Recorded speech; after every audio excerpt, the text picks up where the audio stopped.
So with Jordi and Adam and Jordan and Berg, we worked on the no square problem. So you have graphs of size with a number of vertices, and how many edges can you add without a full cycle. So this is a fairly well-known and well-studied problem, and there are known extreme values for up to n equals 40, I think, and guessed value, not an unproven value up to 50. So what we did is that we had the code and we sort of made it sort of industrial. So we had code that can run on a GPU, and we can run a lot of experiment at the same time and get results. So the first experiment we did was with n equals 20. And it's known that in that case, the best solution has 46 edges. And the model found that in minutes. So there's absolutely no debate that the method works on that. So we had extensive experiments for n equals 33.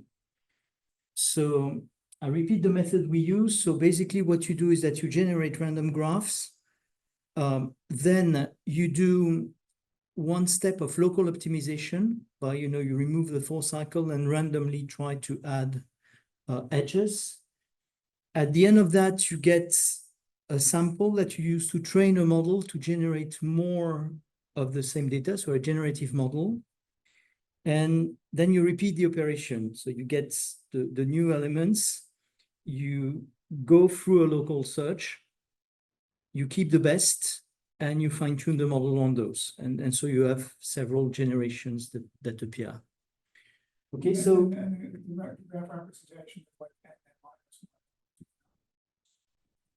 yeah, so the representation is we represent the graph as the adjacency matrix, so and choose two elements, but we tokenize it. So we use BPE on a set of initial graphs in order to get shorter representation. And we experimented with different variants where you would have 100 token, 400 token, 1,000 or more token, etc. So for n equals 93, the best known solution is 96 edges. We didn't get that. The best we did was 91 edges. And out of 473 experiments, this happened in 6 cases.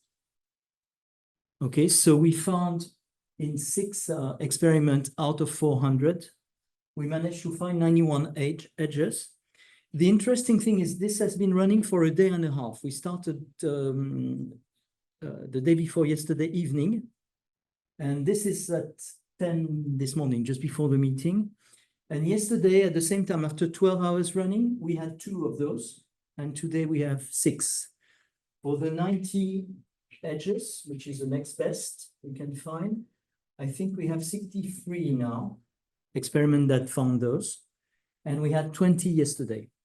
So the conclusion is that it seems difficult to reach the best level.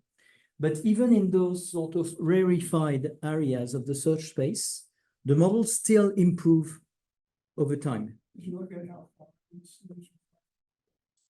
So no, right now we didn't look at the solutions. We had a couple, so the 400 experiments, we don't run them just for the fun, well, partly for the fun, but not only for the fun. So we looked at different, different settings or configurations. One thing that seems clear is that larger models don't help. If you have some of the largest model we train, never learned. More precisely, they tend to overfit the data and they never generate anything interesting. So in the beginning, we were surprised that the make more model, that we took from Carpati used such a small model. So maybe the model is a bit too small, but there's a reason for small. So right now it's decoder-only transform with 4 layers, 16 dimension, and I think 4 heads. So 4 layers, 16 dimension, 464. Embedding dimension 16. Yeah. So So a 416 is typically has 250,000 parameters. So this one is like probably around, it doesn't have 100,000 parameters. I think I could check and I must have the information somewhere, but it's a it's a tiny model by any transformer. So what we've noticed is that if you have, so we try dimension 16, 64, 256, 512, not a single 512 model learns. The 256 do learn, but they tend to overfit very fast, so it's a bit complicated to get things doing. So 16 and 64 seems to be the sweet spot. On the other hand, if you look at the layers, 6 layers seems to work a little better than 2 layers, but it's also 3 times as slow. 3 times, yeah, 3 times slower. So there's kind of a balance. So far we couldn't find, a very good explanation of, we didn't find a magic hyperparameter that make things work. We found sets of hyperparameters that don't work. So we are limiting the search, and we have an idea of a class of model that would work. We experimented with different number of tokens, so small token, more token, less tokens, so that would be shorter or longer sequences for the graphs, and it seems to make no difference. Just a very basic question. So have you ever tried not just backward attention, but kind of more like towards full attention So this model by nature is a decoder only model. But the thing is that I totally agree with you. Something I want to try would be to replace that by a BERT or something like that. Yeah. So a model that would, predict by generating. Because it's super interesting to see how they, because make these 2 experiments, how they perform. Yeah. For this, right? Yeah. Yeah. So right now the comparison between experiments is something we don't quite understand. But the general idea is that the method seems to work in the sense that we find good solution, not the best, but good solution. It seems to progress over time. I was quite happy to notice that I went yesterday evening. I think I had 3 or 4 cases here. Now I got 6. So, it doesn't saturate. It still learns. It's probably inefficient. It's too slow to be very good. You need a lot of experiment to get just a few good results, which is not excellent, obviously. But we have kind of a proof of concept. The last thing I wanted to discuss about that is we noticed something very strange when we look at the data we generate. So, we generate at the end of every epoch, we generate a set of candidate solutions, which are not always without full circle. And we use the local search to make everything full circle and better, or at least as good as we can. So you end up with a candidate distribution, and the idea is that the distribution of those candidates should improve over time, which is how you learn. Okay. The funny thing is that after a while, we notice that the distribution of candidates, so this is 91, this is the best score we get. And we end with a distribution that has 2 humps. And this is very strange. So there's a group with a value around 81 and a second with 84, but this moves up. This is the generator, this is after the local search. This is after the local search and after the generator. So the idea is that over time, the generator is going to push us over there. Why a group of solutions, of bad solutions still exists is something we noticed that after Jordi's talk yesterday, so we were very excited, but didn't really think about it. But it's something relatively puzzling, which might suggest that the local search has a tendency to send you back to a global minimum or something like that, perhaps. But this is possible room for improvement. Because like that, kind of the distances between solutions. For example, how many edges of different metric, and in the metric of steps of your local search. Yeah, we should have. One thing we absolutely need to do now is to have better metrics, to compare our graphs, know about the diversity of graphs we have in the sample, know how about, how the distributions change. That would definitely be something. So So yeah, so the bottom line of that is that basically we have a set of experiments running. And which sort of, prove the concept and the applicability. The fun thing is that the code is totally reusable for any kind of cases. Or any kind of other problems, so long you have a generator or. It's so easy to adapt. Yes, I definitely can. I definitely can make the scripts. Just a comment for people that, like a very standard thing with generative models, which is often useful, is like imagine that you're in some test case and you have some example, which you know is, for example, optimal, and you're trying to generate an example. Then it's not difficult to feed that example in and assess the probability that the model will produce that example. And that's often a very useful technique, like to track during training. Yeah. We haven't done that yet. Haven't yet. Something to keep in mind. Maybe not. We had a little plan. I have to go find out what you say, feed that in. Do you mean include it in what you're passing to the generator, or do you mean after the fact, like Evaluate PFG. for just that. give it what's its score? Yeah, so you have in this setup, we have all these different epochs, and you have a model for each of those epochs, Right? and then at the end of training the model, you now have your model that you claim is going to lead you to find interesting things. Yeah. And you can simply feed the good example into the model. So you feed in the, you get a probability. It's PFG, so the model is the probability should be that great. Yes. Yeah. That's the short version of saying what I want to say. What was the short version? It's PFG for the distribution, and you can track that, it's as you have it.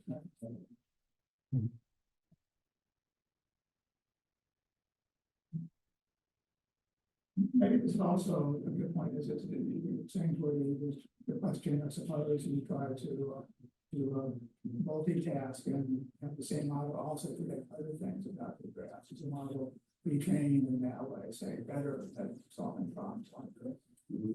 Yeah, so is there a similar question for I guess other clicks like 5 cycles, whatever? Oh, absolutely. Yeah. So I'm just wondering if you now train this and you just let it go and kind of the model to find the good graphs without 5 cycles. So it's a slightly different problem, but it's very close. Yeah, but I think it's like I feel like if one thinks about a kind of a foundation model, even though Lunch maybe shouldn't use that word. It should be on a broad class. Like this model is very trained to produce like what maybe the precursor of this. So this is an example that we've done many times now, and it just works extremely well. Is no triangles. Yeah. And their one has a very nice answer to the problem. And this technique works straight out of the box and produces bipartite graphs, like after a common duration. But if you then took the bipartite graph model and asked it to generate, I agree. I just wonder. Yeah. It's like too closely focused on that problem. And also maybe like the main difference between Turing's theorem and like this C4 exclusion is that the construction for we know for bipartite graphs, the best constructions we know are based on modular arithmetic, which we know we have a problem with, right? Yeah, that's a really good way of. So we discussed a little bit yesterday about changing the temperature to diversify the output. And I'm curious, do you think this double hump thing would be effective? I mean, you can imagine at a higher temperature. So I was looking at that this morning, and so I got to set the symmetry experiments we had a bug, so I had to restart them. But the 100 additional experiment I launched yesterday evening focused on two things: having a much larger vocabulary of tokens, so thousands instead of hundreds of tokens, and having larger temperature.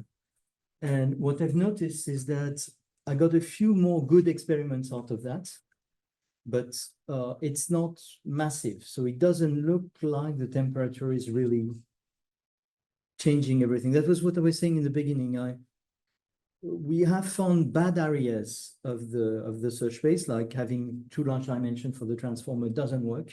But I think what I'm wondering is if that lower hump So is this bigger, yeah, the this is something we definitely should look at. So the idea is that the idea of the temperature is that, you know, how do you generate with those models is that you train the model on examples, and the models learn to predict a distribution of probability of the next token. Then you start with an empty graph, and the model gets you a distribution of probability of what the next token in the empty graph is going to be. So you sample from that distribution a first token, and then a second token, etc., etc.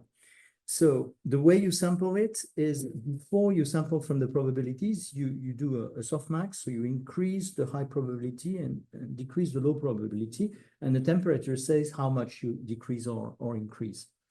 So intuitively, the lower the temperature, the more deterministic the model comes. If you're at, you know, temperature 0, then in that case, it's basically the logit function is a Dirac. So you got one token which is predicted at all times specifically. So you only produce one solution. That's the idea. But we would need, you know, many indicators for the diversity we generate. So we generate many examples. Before the local search, we should have a look at, you know, whether we generate the same kind of examples every time, or whether there is more diversity, less diversity in the data. But we kind of interesting to know what, so just it defines a random graph model, maybe for like a one-layer network. Analyze and say what this random graph model.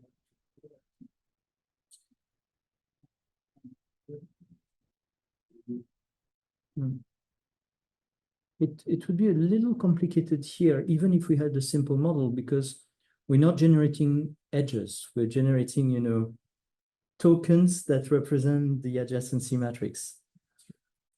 So it's, you know, you can have a token which is 16 zeros. Curious, output of make, like, how much of the time is the list of tokens it gives actually grammatical and interpretable as a graph? Like, how much are we filling out? So this, I think we have, I need to check that one, but this is, I think we have, and for what I've seen, it's most of the time it's grammatically correct. It's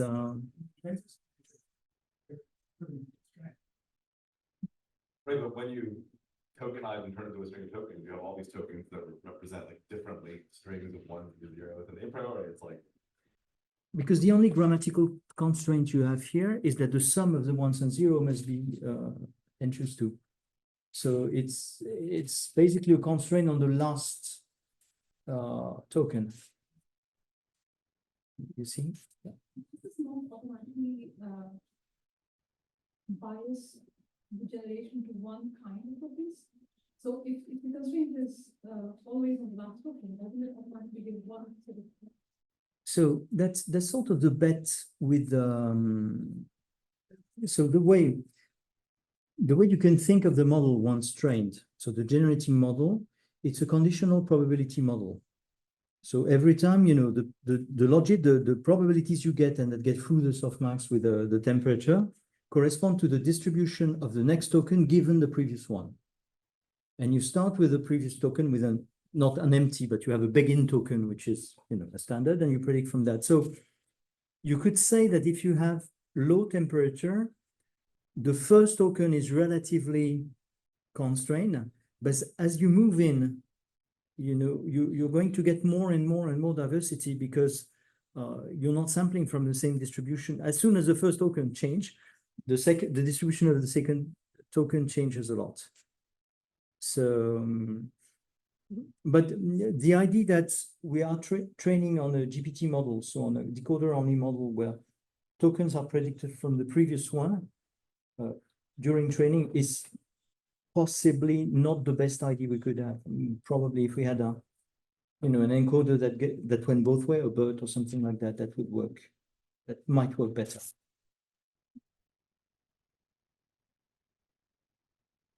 Okay, thanks.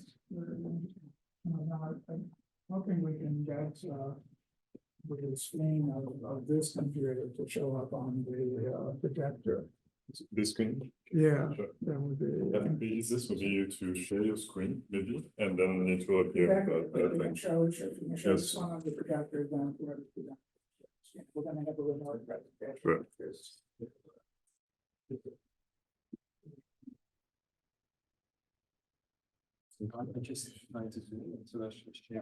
Yeah, exactly. If you have slides, if you should be able to share them, that's a strong note at this point.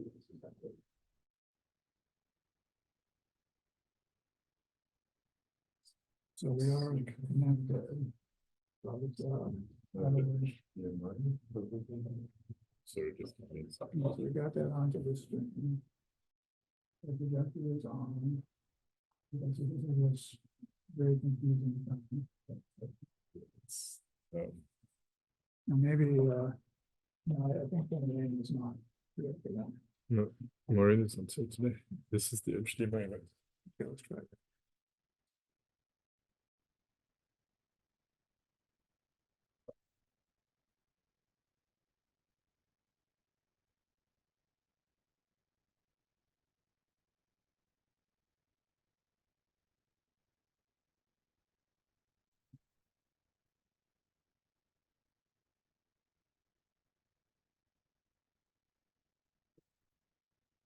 It's not one of these buttons up here.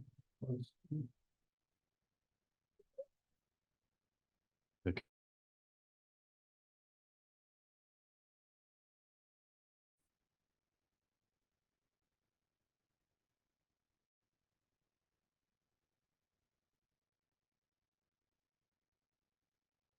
Okay, good. Good. Okay, good.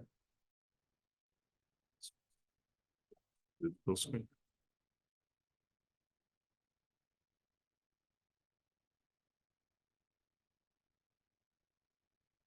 Sure.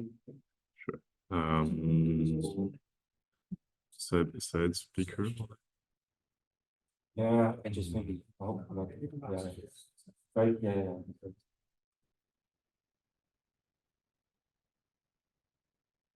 Wait just a minute. Is this okay? It's not big enough. Oh, yeah. Um.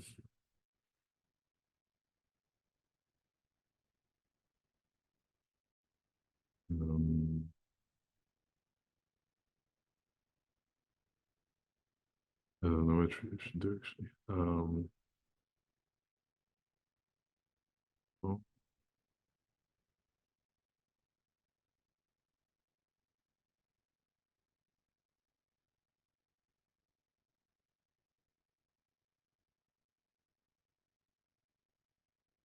Is it better? Wow. Is it better? A little bit, yeah. Maybe I can do more. I don't know. But I hope, yeah. That's good. It's really, I hope so. Sorry, that's the best I can do. So. Yeah, so this is something we kind of an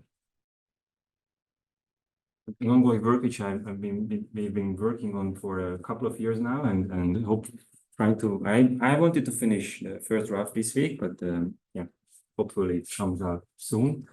So this is about the Stanley positivity conjecture.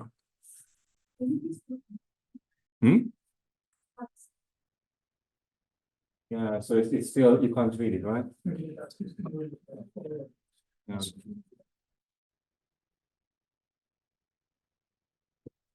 You can full screen on your own computer as well. Yeah. And when I try to, apologize.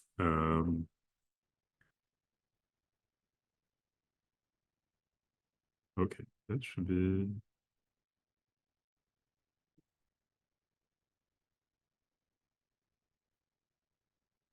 Thank you. I think it's better. Oh, sorry. This. Yeah. Okay. Okay. So, so here's the question, which I already mentioned on Monday. So we have this unit interval order is basically a graph whose vertices are unit intervals on the line. And an edge means that two intervals intersect, right? So that's unit order. And so here's an example. So draw some unit intervals, and then there's this corresponding graph. So indexing starting with 0. So and what you can do, first of all, you can any sequence, any such graph can be encoded by a sort of area sequence. So it's just a sequence of increasing integers. Satisfy basically how you decode this is kind of you take the first vertex 0, if you actually intersect everything for the next ones, where the number is less than equal to that number, so less than 0.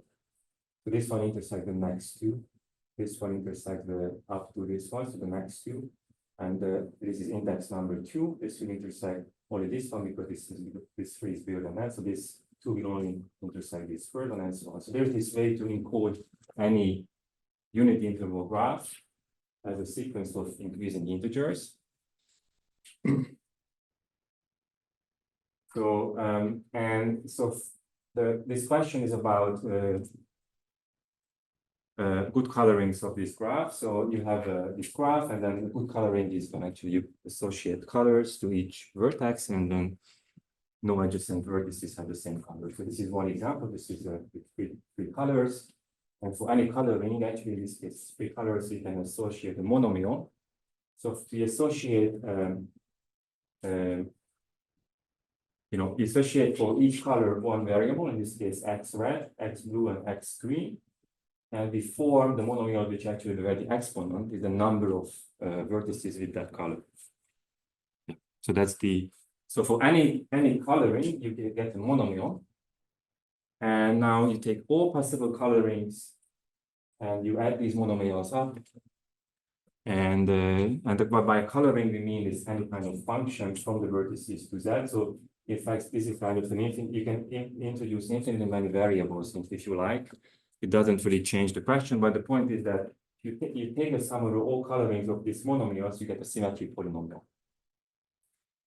And it's just because if you change the colors, it's still a coloring. So it's a symmetric polynomial in this sense. So we get this symmetric polynomial by the number of variables. This can be either the number of colors, so you can make it infinite. And so this is a symmetric polynomial. So there is you can write it in different bases, right? So this question really about whether this polynomial in these different bases is positive or not. So there is I can come back to this later. There's a refined version of this polynomial and actually introduce like a quantum variable Q, which actually somehow encodes transitions in your coloring. So transition of the coloring is with the number of pairs ij, where the color of I is less than j, the color of j, or the other way around. So it's kind of the common transpositions we have in the coloring. So, and there is this conjecture going back to the 1990s. This famous Stanley positive conjectures. One of them is this says that if you write this symmetric polynomial in the so-called E basis, so the element with symmetric polynomials, then the coefficients are positive, non-negative. This actually has several connections to other kind of deep connections to other fields like functionalistic theory and geometry and emulative geometry. So there's like a big literature of how this conjecture is related to other conjectures. In particular, actually, this theorem follows from a conjecture of Hyman in functionalistic theory. So, is there any like intuitive argument why this should be the case? Well, yes, yeah, it's just so yeah. That's kind of I think that's the main part. Yeah, not to me. But I guess there is some geometric explanation, so that the conjecture geometric explanation, so that these numbers count somehow measures the dimension of some, so trace of some homological operations on Hessenberg varieties. So just so I understand, because this is a little bit Yeah. novel to me, this chromatic symmetric polynomial, that definition you could do on any graph and get a symmetric polynomial. Yeah. But it's, what's special is you're saying with this Yeah, so the particular class original- of graphs, and there's a Yeah. problem. So the original conjecture is, yeah, for any graph without 2 plus 2 or 3 plus 1 posets. And you know, one of them, unity orders are exactly the graphs without these two. Sorry, the original conjecture is without 3 plus 1 posets. And then the unity interval order graph are those ones without 3 plus 1 and 3 plus 2. And then there is a theorem of Fourier saying that this actually is you can reduce the conjecture to only unity interval order graphs. So I just formulated for these, but the original conjecture is for a more general class of graphs. Yeah. But you know, the nice thing about this is, first of all, this is really relates to animated geometry. This is where I actually came through this problem first. So we have very similar conjectures in geometry, which actually have the same flavor. So this e-positivity phenomenon, which we call e-positivity, comes up in other animated geometry conjectures as well, or problems. So, and I believe there is some deep connection between these, but this is a kind of a graph theory version of that. So anyway, so that's the conjecture, and so we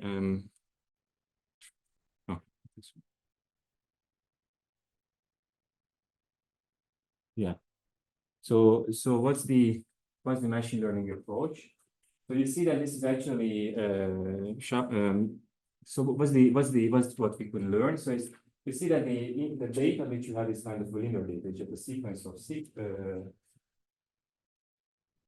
integers. So it's a sequential data. The output is if you fix your favorite coefficient. So the coefficients actually are indexed by partitions of the number of vertices. So for each partition there is one coefficient. So this lambda actually really runs over some partitions. So and is a number of vertices.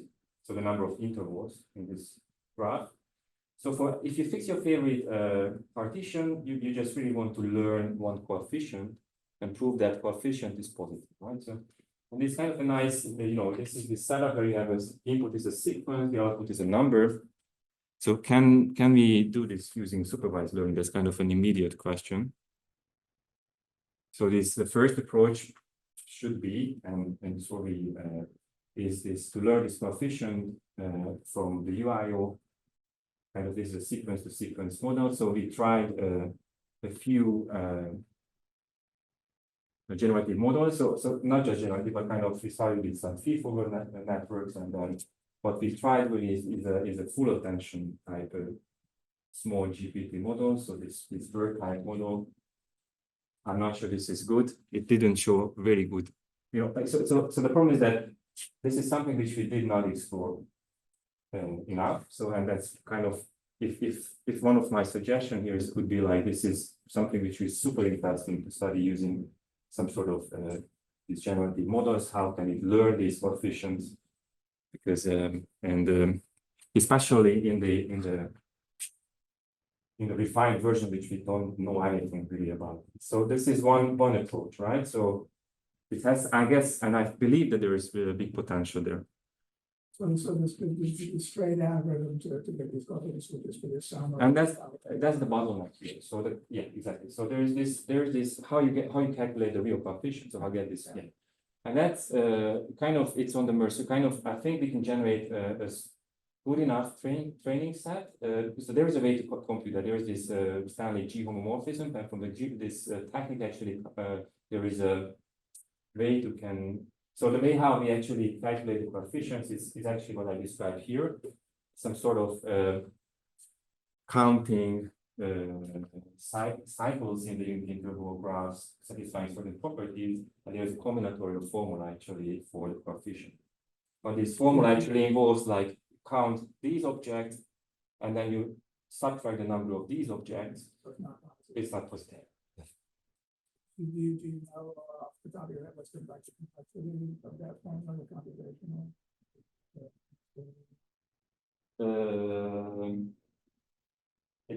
No, it's so it's polynomial. So, yeah, I think it's polynomial.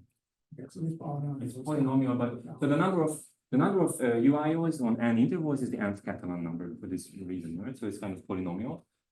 And now if you want to calculate some, the number of coefficients is of course not polynomial, but if you fix your coefficient, that's going to, it's basically polynomial to, to calculate that coefficient for those older UIOs. Yeah, but it's kind of fundamental. So that's the problem. That's one of it. Actually, we could generate some sort of like a coefficient like this, like training set of size like 10,000 to 50,000. That's kind of the range. But I think we can make it faster, and then it's really. Okay, so if the network can learn that, that's maybe evidence Yeah. of some simply. And and there are many questions which which are actually very interesting. So when are these coefficients 0, for instance? What are these coefficients? What is the maximum of the coefficient? What is the distribution of the coefficient? So there are many questions which people don't know. But yeah. I mean, as we talked about it yesterday. Yeah. Well, we can make a pair of sequences coming from graph. Yeah. And then partition. Yeah. Then we generate the data set. Yeah. And then do like a binary classification problem. So if the coefficient is the corresponding coefficient is 0, then we give 0. Otherwise, we give 1. Okay. Yeah. Then have you ever done instruction? No. Or can you generate data set easily? No, that's what we discussed. It's kind of what I can generate is I can generate coefficients for length up to 10 on my Length of the sequence. length of the sequence, so that and 10 intervals, right? And the number of those is roughly 10,000, let's say. The number of unit intervals, the length of graphs on 10 intervals is roughly 10,000. But if you have to calculate for each of those, you have to calculate the coefficient, and that's kind of computationally a little bit expensive, because to calculate that, you have to calculate the number of certain combinatorial like cycles in the graph, and then you apply this combinatorial formula to get the coefficient. So, but I think that I believe that two things actually. So this problem, we don't need that big training data set, because there's really something some structure inside in that which actually probably can be learned from a smaller training set. And the other thing is that we can do better. So this is one way to do the coefficients, which we do. And I hope, and I kind of believe that there is a better way and faster way. So it's really on our CPU, basically. So I guess you can scale. So you can. That's your demonstrated solution to counter examples to this conjecture. No, not that I'm. That's another direction. It's a third direction. But actually, somehow it's falls out from the first this one. Yeah. So yeah. Anyway, so kind of, I think this is a very direct and immediate, like the first idea, that it's kind of shouts for this transformer models or generating models. It's a sequence to sequence model. But instead of that, what we did is kind of, because the whole thing came out from, kind of was motivated by a paper 2 years ago by András Szenes and Alexander Rock, who actually so the idea is that we would like to get this coefficient as a counting subobjects, right? It's kind of whenever you have a polynomial with coefficient, we would like to think of the coefficient as they count something. And so what we count here is this sort of cyclic set of intervals. So we have this cycle U1, U2, U2, U1. These are intervals in your graph.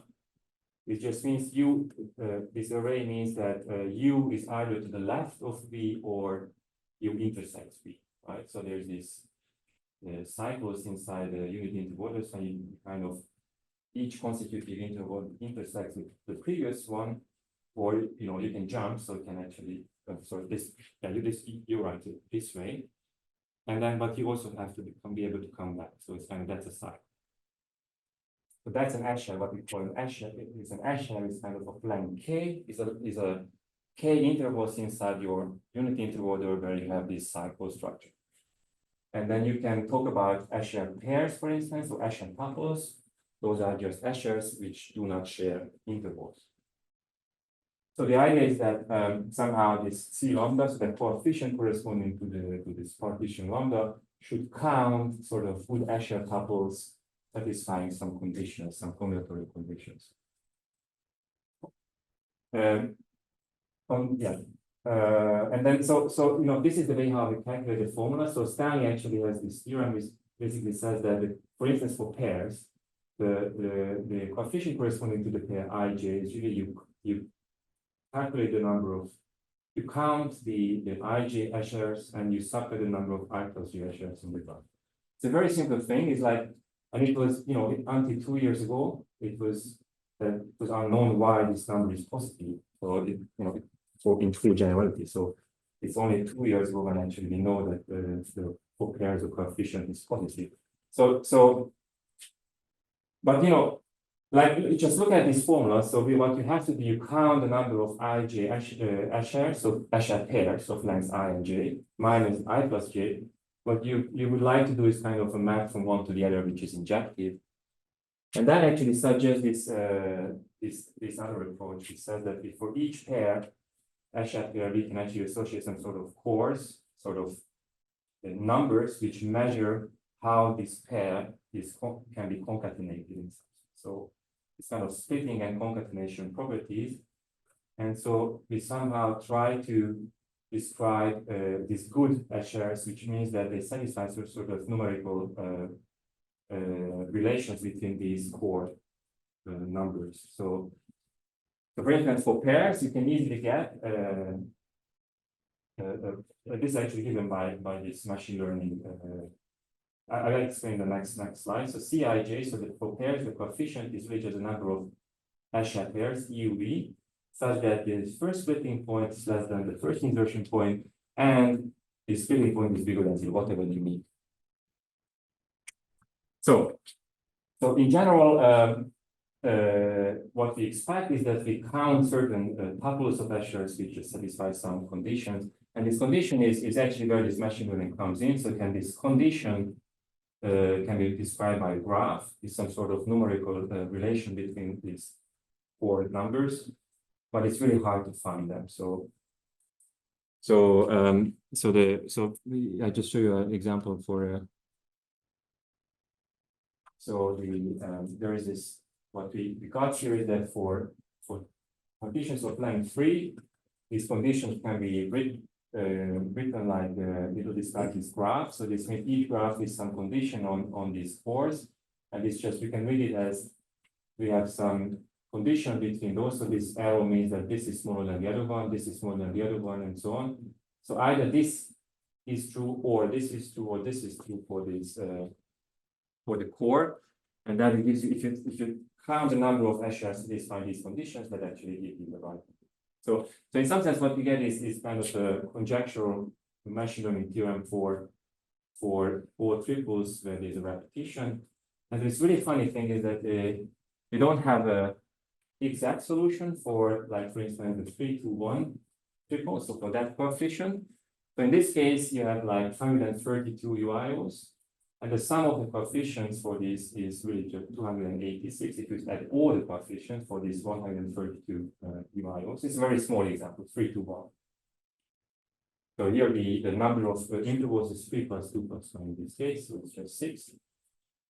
And then this machine learning technique where we find this graph, so we actually use reinforcement learning to find the right condition graph. So this reinforcement learning technique gives us 131 coefficients correctly, and this is the exception, and the mismatch is just 1. So this means that this graph actually describes the coefficient for all but one unit interval order, where the mismatch between what it gives and this number and the real coefficient is 1. So it's kind of a good approximation. It's 285 instead of 286. So we have so it's one thing that for some partitions we get exact solution, and for some other partitions we have good approximate solutions. That's the message. So we have some sort of conjecture now for ABC. So in general, what would be the right object to count, and it's kind of works pretty well. And then we also have some results for length 4 partition. So the dream was somehow when we started this project is that, well, we look at these graphs and maybe we can find some pattern, and then we have a general conjecture for all partitions. And maybe that works, I don't know, at some point, but it's right now we just, just be like length 4 partitions.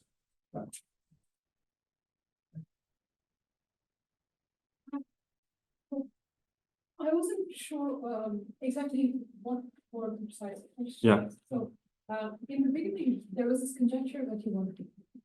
And you have to somehow show that this EIJ is always going to be greater than EIJ. Oh yeah, let me go back. Yeah, exactly. I wasn't sure how, what was the aim to prove that this? No, so this is, okay, so first of all, for pairs, this is the way how the Stanley and Rowe, they prove the theorem, is that they prove that for any UIO, you count the number of pairs, Escher pairs of length ij. So not count, but you have a set of Escher pairs, and you have a set of I plus j, length I plus j Eschers.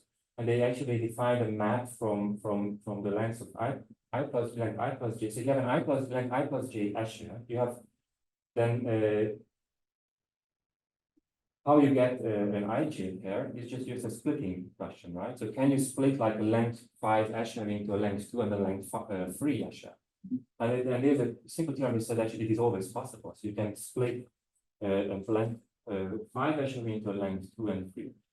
And then the other question now, you can define the inverse of that map, so you can concatenate the 3, 2 and the 3 Escher into a 5 Escher. But you have to be very careful when you talk about Escher, it's not a cyclic object, it's a cyclic object, but we really count it with a smart input. So we take it as a linear object inside the unit input. So that makes it a little bit, the proof and the study of these objects is really complicated.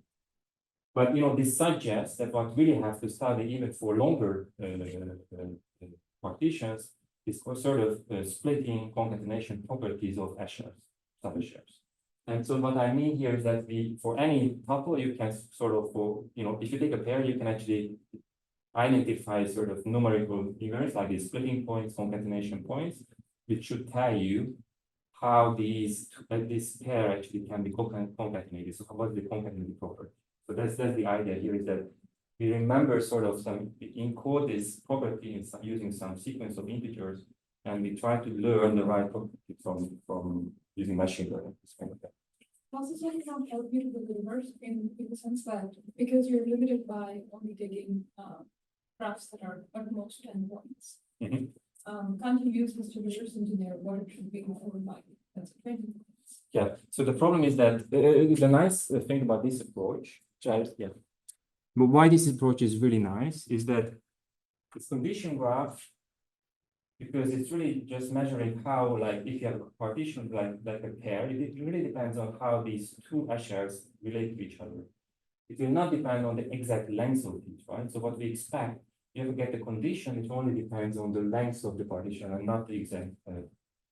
So this is one thing. The other thing which I did not say is that exactly your question. So why so there's this intuition and this kind of well-established intuition is that it's enough to check for small, this method, it's enough to check for small unit interval orders. So the number of intervals, if you go up to the number of intervals, this condition will not change. That's a very good question because yeah. Okay, I'd like to have time to eat it, and it sounds like what they're doing, there is pretty good reason to think the conjecture is true. Yes. So I think so. It's well established conjecture, I believe it's true, but And and I think there is like really nice questions here one can immediately actually do using the models, the generative models. okay, great, thanks. Okay, so hopefully we have time for what we do. We have another half an hour. Alexander, are you there? Yes, I'm here. Okay, would you like to speak about your group theory work, or? Okay, so let me try to share the screen.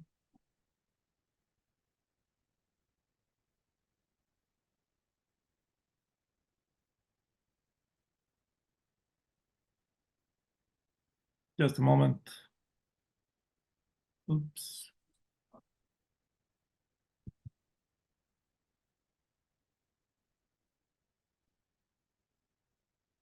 can make it full screen, it looks like it's coming.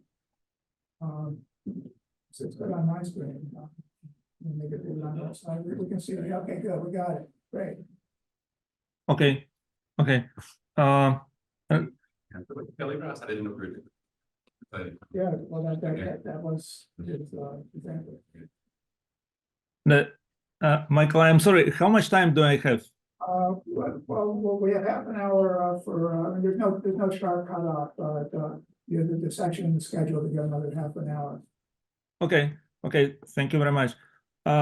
So first, thank you very much for everybody for attention, and especially Michael for organizing this and inviting me. So my name is Alexander Chervov. So now I'm at Curie Institute in Paris, and I'm doing something like data science in bioinformatics. And before I was working in industry in some data science, and before in mathematics. And so here I will talk about maybe all my experience, which combines. So the main topic will be Cayley graphs, but so first I want to give you something like a broader look why we should take care about this. So everybody, I mean, impressed by the ChatGPT success and the large language models and so on and so forth. This is a really great thing. And the same technique is... Alexander. Yes, sorry? We just can't quite hear you, but it's okay. Yeah. Like, We're moving forward here. we're just trying to work out how to, if you speak Okay. loud, it's good. Yeah. I switched the microphone, the speaker. Can you try again? Sorry. Oh, okay. Okay. Sorry, I'll try to speak loudly. So just this is introductory slide. So everybody impressed by the success of the ChatGPT, and the same technique is applied in the biology for the proteins and for the some drug small molecules and for graphs. For example, this is Not2Vec or DeepWalk are some famous packages. So some problem with this that we do not have intrinsic understanding what are the good models, what are the good embeddings for all these things. Yes, so they're working, but we do not have clear understanding how to improve them, what's going on, some mathematical picture. My point is that graphs are actually a very nice simple model where we can understand many things. And so it's a good simple model for all these maybe language models and so forth. Because so we can consider graph embeddings. That means each node of the graph corresponds to some point in the Euclidean space. Yes, that's a quite simple concept. And we can think that since graph is actually a metric space and you have a distance between the nodes, you want to respect this embedding, the distance in the graph and the distance in the Euclidean space. So this is a kind of intrinsic, quite simple, very clear definition that your embedding is good if the distortion of the distances is not that much big. And so now we can go to the path finding. If we want to find a path between one node and another, if you have good embedding, that is very easy to do by the greedy search. You just look at the node, one vertex of the graph, you look at neighbors and compute the distances. What neighbor is most close to your destination vertex? You go to this vertex, and then step by step, you will go to the destination node if your embedding is quite good. So path finding is a kind of benchmark. If your embedding is good, you'll find the path on the graph quite easily. And the Cayley graphs, of course, are the most simple and natural examples. Okay, so a little bit more about the embeddings, biology, and so on. First, why we should think, maybe think about the embeddings, why it is important. Because our brain actually converts any incoming signal, any incoming information to some activation of the neurons. And essentially, this is a kind of embedding. We can think about this as a kind of latent representation of any information. And our brains are quite effective in this. So nature can do successfully the embeddings. The question, can we do artificially the embeddings as much successful as nature? So the first success was word-to-vec. Later appeared these works which applied the same technique to graphs. So graph embeddings, again, this is each node correspond to a vector or a point in some manifold or just a Euclidean space. And how did they achieve this? They achieved this by the precisely application of this word-to-vec. They considered nodes as a word, and they generate random works. So these are the sequences of the nodes, and these are kind of text, the sentences. You generate a large corpus of such text, put it into word-to-vec, and you'll get some embeddings. So this is quite a simple idea, but it works. Later on, appeared the transformers, ChatGPT, and so on. Now, the point is, later people applied the same technique to biology, for example, to protein sequences. So what are the protein sequences? It's just the sequences of the 20 letters. And people just took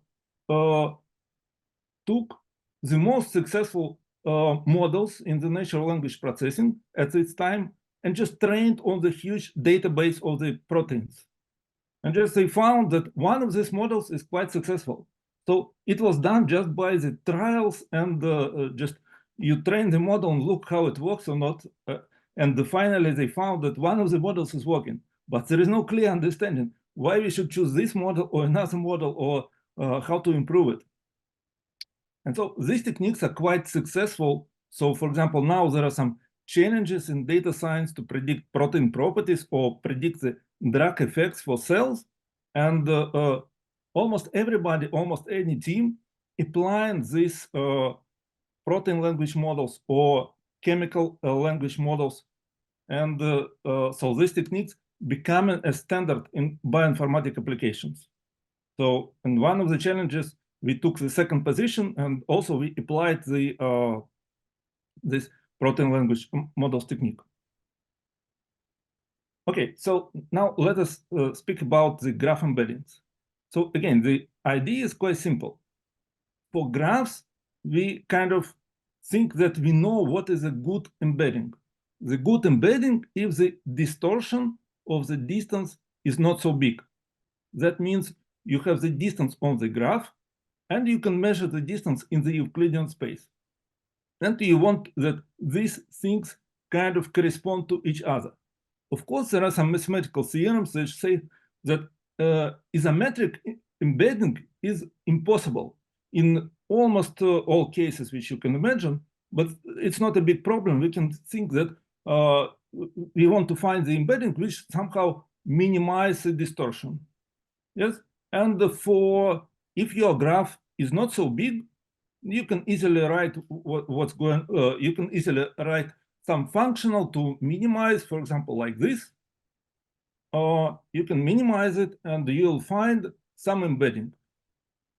But if you look at this functional more precisely, we'll see that what we need to compute the distances between all the nodes in the graph. But if our graph is something like million by million, that would be impossible to do, or billion by billion, or huge Cayley graph, which is Google by Google.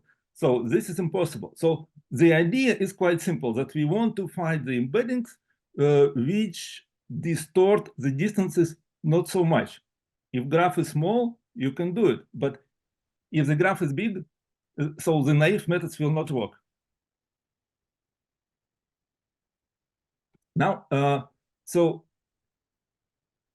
again, let me discuss this point, that if we have a good embedding, then we can resolve the path finding problem on the Cayley graph, on the graph, on any graph, not just Cayley graph.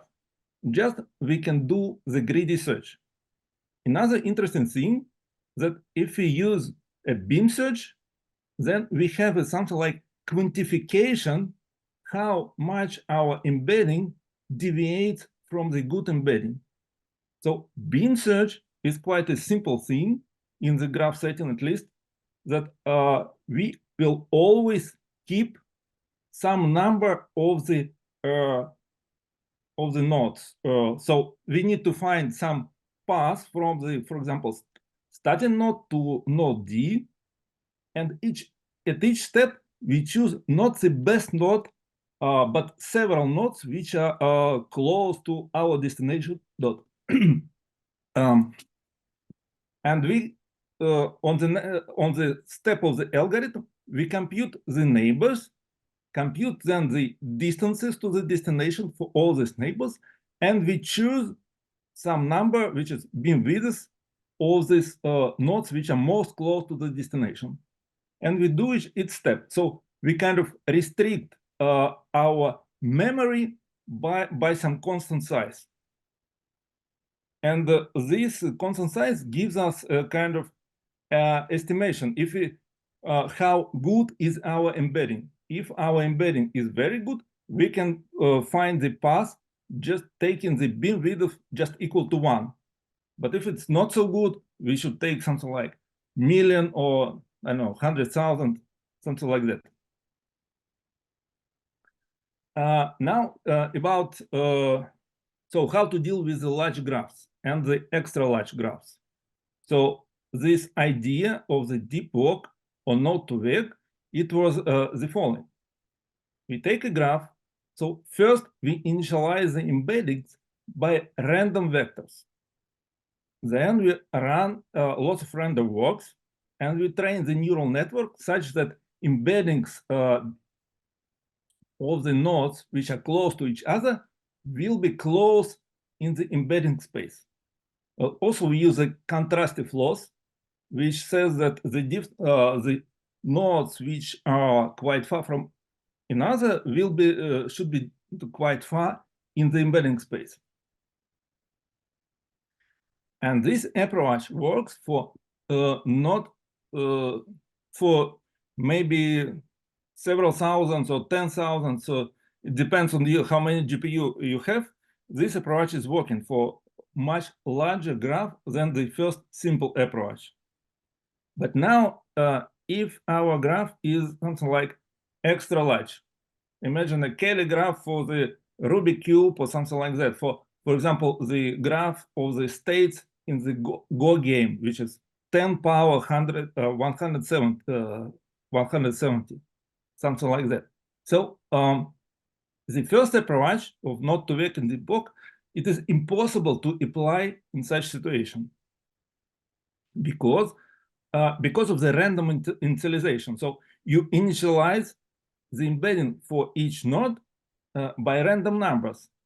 But since you have many random walks which visit the nodes, after lots of training, you hope that you will find the correct embeddings.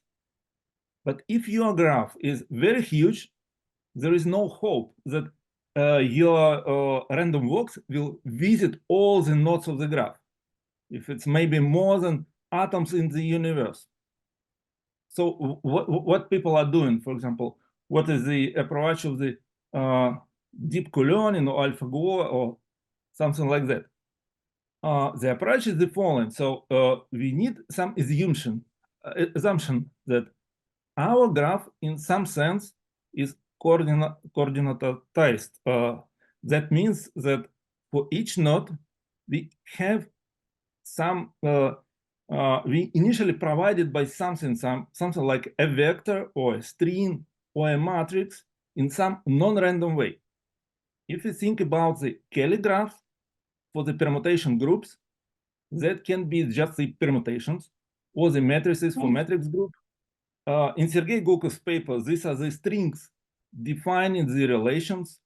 In the Go game, these are just the positions on the blackboard, somehow one hot encoded or something like that. So you have some initial coordinates for each node. And then you train the machine learning model, which takes as an input these initial coordinates and the outputs are the embeddings. Again, you train it by the principle that you generate something like random walks, and you want that the nodes which are close on the graph should be close in the embedding space. But the key point that, for example, we are training for some small number of nodes, but we hope that the model will generalize to the whole graph. Yes, so in this approach, it's impossible to visit all the nodes of the graph, but we hope that the model is able to generalize this from initial coordinates to the something like correct embeddings. And success of AlphaGo shows that it is possible in principle for the 10 power 170, something like that. Of course, they needed lots of training.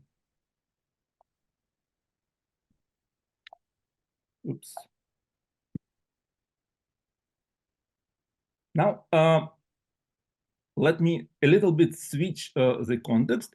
So when we are talking about the embeddings for the neural networks, actually, it's something like we can think that inner layers of the neural network, which are properly trained, will give, in some meaningful way, will give us the correct embeddings.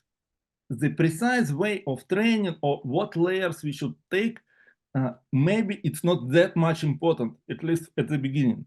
For example, ResNet trained on the ImageNet, so it was trained just to predict the classes, dogs, cats, and so on. But if you take the inner layers for this ResNet, they will provide quite good embeddings, despite they were not trained initially for the embeddings. ResNet was trained to predict the classes of the images. So we can think in something like in a similar way. If we'll find the neural network, we shall predict something meaningful on the Cayley graphs, then the inner layers of this network will provide us with the good embeddings. And so now the approach, how to train the neural network. So we can train the neural network, for example, to predict what's actually called a diffusion distance on the graph. But actually the diffusion distance has a little bit subtle definition, and maybe it's more simple to describe the procedure without maybe technical detail. So the procedure is quite simple. We have a graph. For example, now imagine this is a Cayley graph, so we have something like a distinguished node, identity element of the group. So we create a train set by random walks starting from this identity, and we create many random walks, and for each node on the graph which is in this random walk, we write the number of steps, how many steps we need to achieve this node for the by the random walk. And so actually we will have a set of pairs element and the integer number, how many steps we need to achieve this node. So then we can train a machine learning model to predict this number of steps from the element. If our model is trained in some meaningful way, then we can solve the problem to find the path on the Cayley graph or on any graph. We'll do just as it was described before. Oops. We'll start. Question. Sorry. Can you hear me? Yes, yes. I'm just a little bit confused by the AlphaGo, and I feel like it's kind of making it difficult for me to follow the slide. So in AlphaGo, you said there's this obvious embedding of a board inside Rn by one coding stone positions, let's say. Yes. And it seems to me like in this particular problem, like computing the distance so I assume your edges are like moves in AlphaGo. Or what Yes, the yes, exactly. Yes, edges are the kind of moves, and the nodes are the kind of positions. Yes, so we have a state transition graph. Yes. but computing distance in this graph is not difficult. Or it is. Well, I think it is difficult. So, because what is our goal? It is to win the game. That means you need to find a path from the starting position to the other position, which is where you win. So essentially, to win the game, it is the same problem to find a path. If you can, It's a loose analogy because that's like a min-max, a game is a min-max optimization, here we're just doing min. Which is conceptually, mathematically easier, but of course the group itself is far more complicated than the Go for. But the loose analogy, they're both, state action and it's certainly true. there are two differences with the AlphaGo. First, their graph is a directed graph because you cannot invert any move. Yes, it is directed graph. While for us, it is important to have indirected graph. The second difference is, of course, much bigger, that in the game, you have two players. And so the situation, if you are one of the players, the situation is changing a little bit randomly. You make a move, and then second player makes a move, so the position changes. But basically, it is the same problem to find a path from the initial position to the position where you win. So you can think about game on any graph. Yes, you just select initial positions and you select some positions where you think you win, and this is the game. The group game would be the one player is trying to get to the identity and the other player is trying to keep it out of the identity. That would be more analogous. Yeah, maybe, yes. Thank you. Okay, I'm sorry if I'm confusing you. So please welcome to ask more questions. Okay, so again, so this picture is quite, description is quite simple. So we generate random walks, and so we'll have pairs, element, and the integer number, how many steps of the random walk you need to come to this element. Conceptually, this is diffusion distance on the graph. So then you just train the random model on this train set. You need to predict this number of steps from the element. If you think that your group is something like a matrix group, for example, so your element is just the matrix. And so you are just training the kind of, for example, any model you like, you can like transformer or multi-layer perceptron. It takes the matrix with the integer numbers and it should produce another hopefully integer, but it's not important. There's some estimate for this k. Actually, in our baseline, we even use the gradient boosting. It doesn't matter what model you will use. And so if this estimation is very good, then it is easy to find the path to your destination. You just make each step such that it will decrease the estimation of the distance, the estimation provided by the machine learning model. And if our model is something perfect or ideal, we'll find the way in the minimal possible number of steps, and so we'll find the perfect path in perfect way.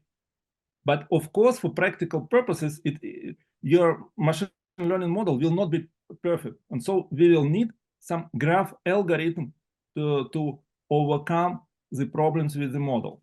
Because actually, the path will stack in local minimums, and we'll need something like beam search or A-star algorithm or some other algorithm to overcome the local minimums. So this is the main steps. Actually, we can do even more. We can try to improve the model by the reinforcement learning methods. Why this is so?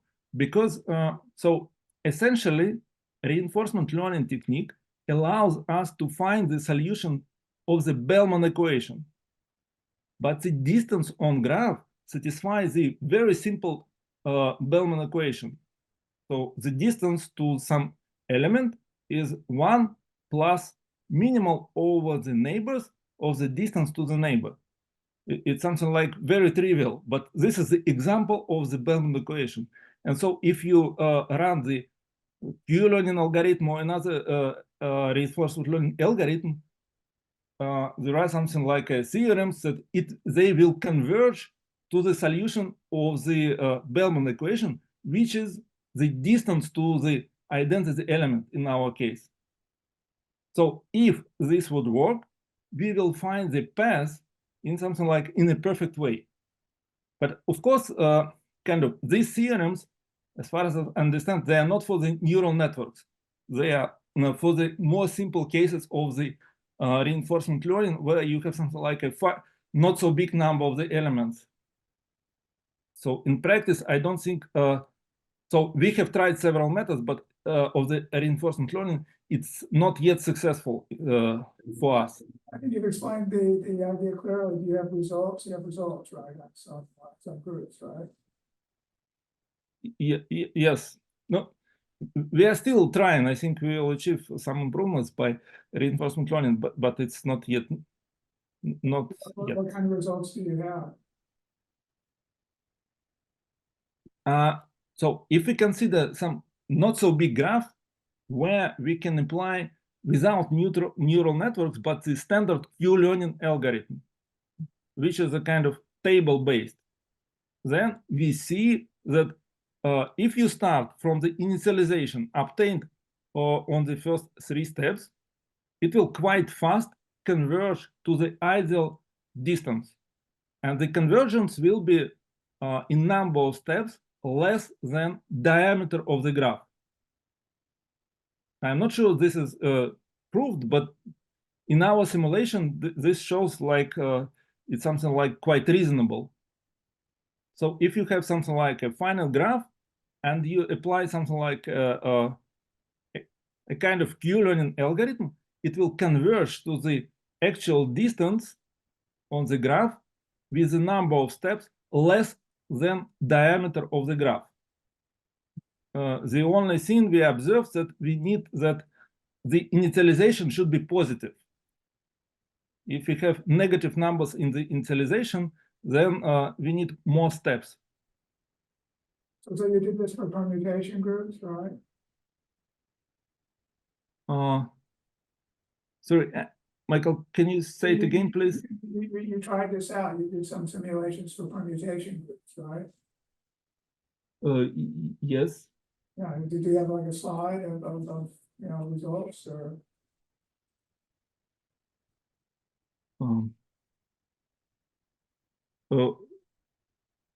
Just curious how your approach worked, for a permutation group.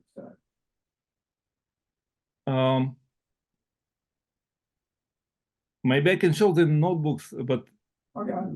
a little bit later. Oops. Okay, so now about the our results, what we achieved currently and what we want to achieve. So the kind of slogan is to overcome the gap. So gap is a system developed by the mathematicians, which in particular, so it's a computer algebra system. In particular, it can solve this kind of problems. So if we define some group by a set of generators and we give another element, then gap can compute a path or decomposition of the given element into the set of the generators. It's one of the standard functions in gap. So if the group size is less than billion, it's not that much interesting. We can compute by brute force. And so if we use the GPU with our code, which is quite efficient, we can do it in 1 or 2 minutes. Gap, as far as I understand, doesn't use GPU, so it will take about 3 or 5 hours, something like that, for the about the billion size of the GPU. So we can write code quite efficiently. Now, the interesting step is something like about Rubik's Cube. So here the group size is about 10 power 20. So you cannot do the brute force. Gap actually is quite fast. So it can do it in 1 second or something like that. But the length of the solution will be around 100, despite we know that the optimal solution about 20.6. There were previous papers from the machine learning community. One of them is called DeepCube, which is quite well known. And they precisely solve this problem for the Rubik's Cube group.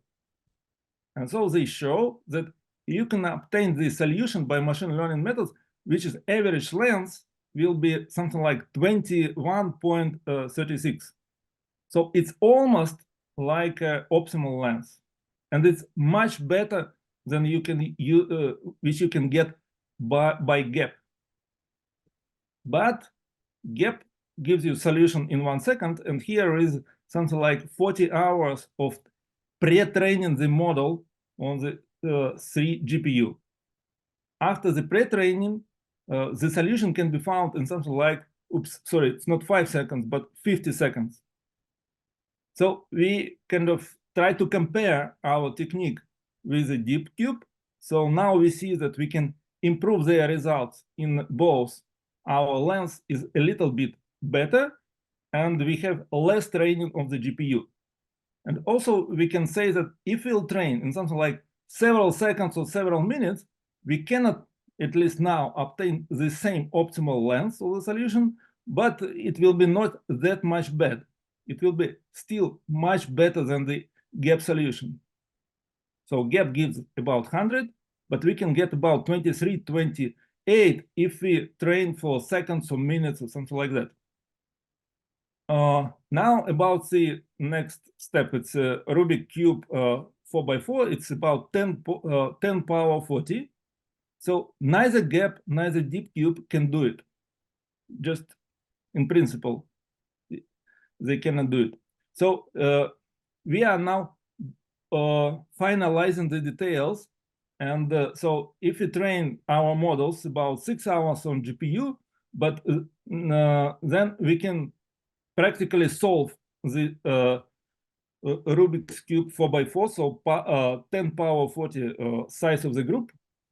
Currently, the solution is quite long because we have a huge beam width, about 100,000, and it takes about 40 minutes to solve one configuration. So we are working to improve it.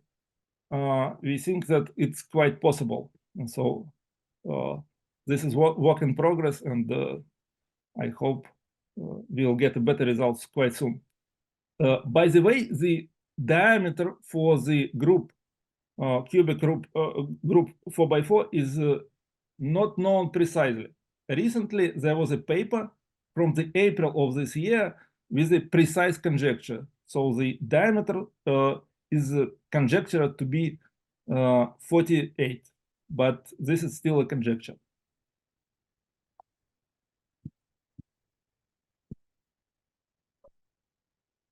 Okay, so now let me briefly mention some applications which are beyond the Cayley graphs. So for this, maybe let me remind what we are doing. Yes, so what graphs we are considering? Okay, I don't want to, again, it's interesting, but it kind of goes beyond our program. We don't have a huge amount of time to discuss. So, okay, maybe I'll stop here. So it's maybe. yeah, very interesting. Thanks. Okay. Yeah. Thank you very much. Yeah. Thank you very much. Questions or? So maybe a quick question, yeah.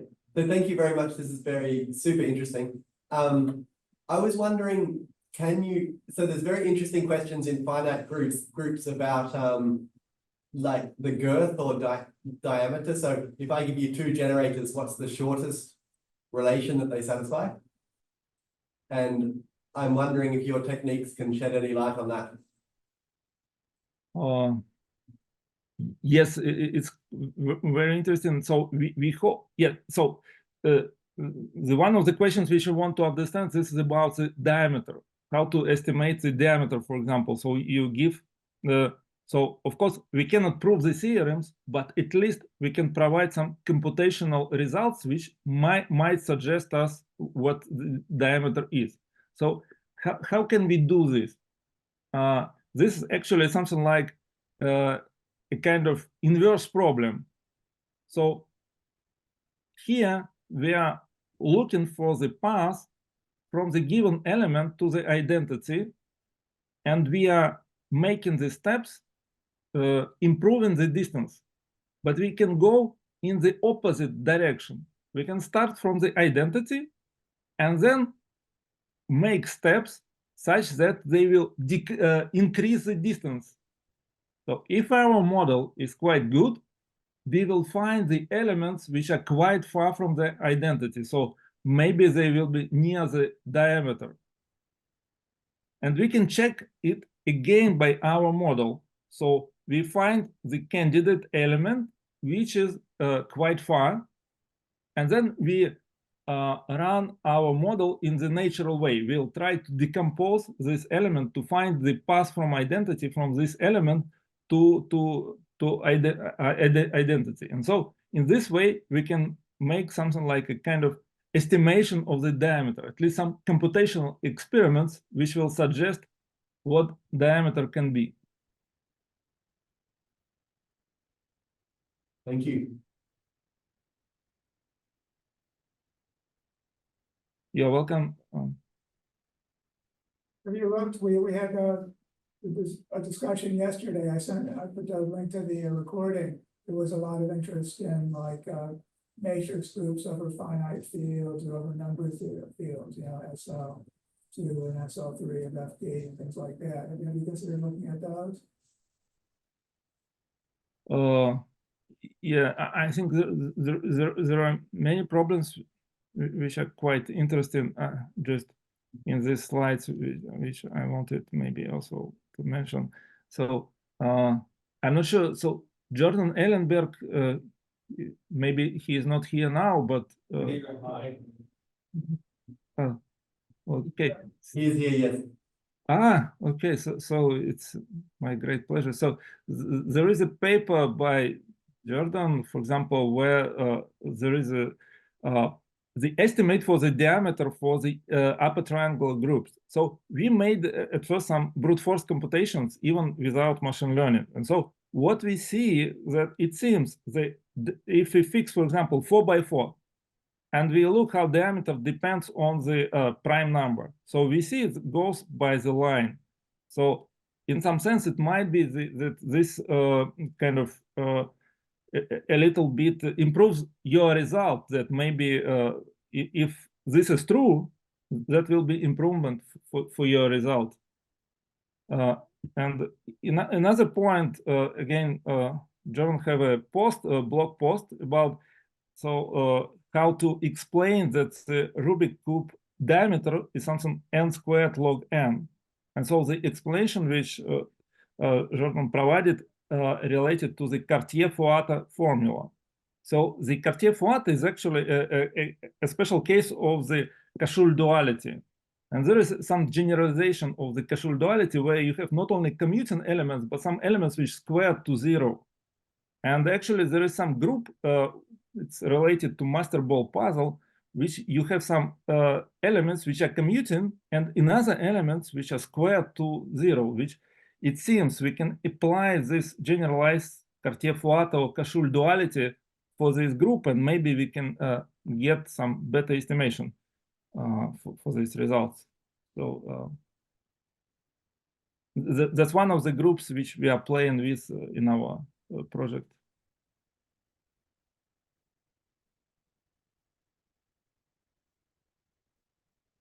So I think, if I can ask one more question, just one thing I got a little bit lost about at the end is, in the end, for these gigantic groups, which I think you've coordinated in some way, you started by talking about embeddings. in the end, do you have an embedding, or are you just learning a distance function without having that distance function sitting in the Euclidean space?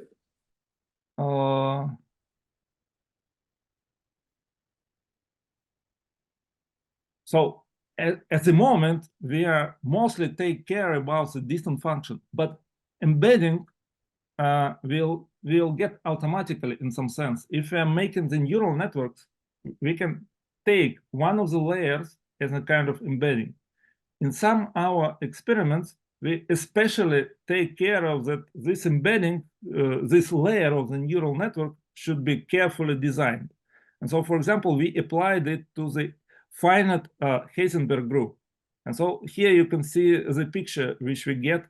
So it's projected to the three-dimensional space. And you see that it looks like a kind of torus. So at first I was quite puzzled why we see a torus, because we should expect it something like three-dimensional S1 vibration over the two-dimensional torus. But it seems one of the dimensions in the Heisenberg it's much smaller than the other two, and so we just don't see it. So the torus is something like a projection of the Heisenberg to the abelianization, and that's what we see here. So I mean, at the moment we mostly take care about the distance estimation, but with the embeddings, as soon as we'll have a good distance estimation, we'll take care about the embeddings also. Yeah, I guess if you force the last layer to just be like the norm of the neural network embedding, and so that call that the distance to the identity element, then you would get an embedding. But you wouldn't. So. Yes, yes. So it's yeah. Well, we should be more careful, but for the moment we focus on the distance estimation. But that's quite achievable with the embeddings also. Questions? Can I ask a silly question? Have you tried 5x5 by any chance? The 5 by 5 by 5 Rubik's Cube. Is that out of range? Can you hear us? Not very well. So can you repeat, please? We're just wondering about going from 444 to 555 in Rubik's Cube. Is that conceivable? Because it should be much easier than the 444, right? The question is about the Rubik's Cube with dimension 5. Yeah, yes. Okay, so it will be much more difficult. So the larger group we have, then it's more kind of difficult to work. It's like in the Go game. So the chess is much more easy than the Go, because in the Go you have much more positions. Yes, it took. So our code is something like universal. We can put it any group now, and we made some experiments with the Rubik's Cube of 5 by 5, 6 by 6, but it's not yet. We do not yet obtain the good result. Yes. It's actually interesting because for a human, it's easier to solve a 555 than a 444. It is. Yeah, because the yeah, all the odd numbers are much easier, and the evens are hard because the pieces are fixed in the middle. It's So always like 3 by 3 Yeah. with having all the 3 by 3 by 3 block in the middle, the center, and then But for 4 by 4, you need to figure out which place is which color because there's no fixed. So maybe 555 is easier than 444 if you try it. Well, maybe, but I think so.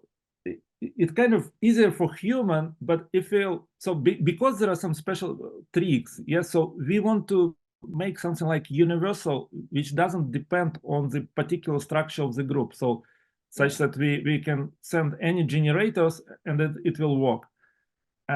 So I think the fact that 5 by 5 is more simple uses some specifics. Yes, something special about this. That's an empirical question, I would say. Yeah, so maybe it's easier, but I don't want to use it. Because because otherwise, I mean, if you change a little bit the group generators and this kind of some special symmetry will be broken. So I don't want to rely on any kind of specific features of this specific group. So we are using the Rubik's Cube just for benchmarking because we know with whom to compare, with this deep cube or something. But in general, we want to make a universal software like GAP. So you input any kind of generators and it trains the model and then it can find the path on the Cayley graph. So Rubik's Cube are just examples where we can benchmark, compare with somebody. More questions or, okay, now let's thank Alexander.